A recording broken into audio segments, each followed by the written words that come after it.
अस्सलाम वालेकुम, मैं हूं मियां जवेद। उम्मीद करता हूं कि आप खैरियत से होंगे। आज का हमारा टॉपिक है गुर्दे और मसाने में पथरी और सोजिश के मतलब। पेशाब की नाली, मसाने या गुर्दों में पथरियों का दर्द या सोजिश या पेशाब की नाली में सोजिश, पेशाब में जलन, बार बार रुक कर आना या फिर बार बार आना, सब अलामतों का होना यह जाहिर कराता है कि आपके गुर्दे या मसाने में पथरी है। गुर्दे या मसाने में पथरी की वजह से शदीद दर्द शुरू हो जाता है और मसाने में सोजिश के बायस आपको जलन का एहसास होता है। होने के बायस आपके गुर्दे और मसाने में बहुत ज्यादा दर्द होती है। हम आपको ऐसी मेडिसिन बताएंगे जो बगैर ऑपरेशन के आपके गुर्दों से पथरियां निकाल देंगी। कथक में हमारे पास सबसे पहले जो मेडिसिन है वो बर्बरस वैलगस मदर टेंचर है। बर्बरस वैलगस के वो गुर्दों की पथरी को तोड़ने में मुआवन है। ऑपरेशन पेशाब के जरिए पथरियों को निकालने में बर्बरस मदर टेंचर मदद देती है। बर्बरस वैलगस मदर टेंचर गुर्दों में पथरियों को खारिज करके इनके दर्द में कमी, खुलकर पेशाब लाती है। आमतौर पर ये देखा गया कि पथरियां खारिज होने के बाद दोबारा बन जाती हैं, लेकिन ये जो बर्बरस मदर टेंचर है ये दोबारा पथरियां बनने से उनको रोकेगा, दोबारा पथरी बनने के अमल को भी मुकम्मल तौर पर खत्म कर देती है। वैलगस मदर टेंचर को 2 घुट पानी में डाल के सुबह दोपहर शाम यूज करने हैं। 1 मंथ तक आप लगातार इसको इस्तेमाल करें, इससे आपको वाज़ेह फर्क महसूस होगा। अब मैं आपको एक कम्बिनेशन के बारे में बताता हूँ जो कि गुर्दों में पथरी निकालने के लिए बहुत मुआवन है। इसका नाम कलकुनाल ड्रॉप है जो कि जर्मनी से इम्पोर्ट किए गए हैं। कलकुनाल ड्रॉप गुर्दों और मसानों में पथरी निकालने के बाद उसकी सोजिश को भी कम करता है। पेशाब रुक रुक कर आता है वो भी इसके इस्तेमाल से ठीक हो जाएगा। मसाने के हालात का दर्द और अंदरूनी हिस्से में वरम और मुख्तलिफ हिस्सों में सोजिश के साथ साथ थोड़ा थोड़ा जो पेशाब आता है वो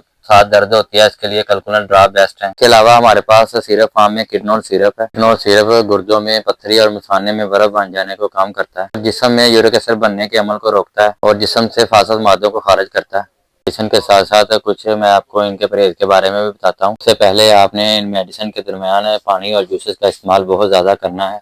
साथ साथ आपने चने, चावल, चने की दाल और पालक और साग जैसी चीज़ों से परहेज करना है। उम्मीद करता हूँ कि आपको मेरी वीडियो पसंद आई होंगी। वीडियो अगर पसंद आई होंगी तो मुझे लाइक शेयर कमेंट ज़रूर करिएगा। मिलते हैं नेक्स्ट वीडियो में। अल्लाह हाफिज़।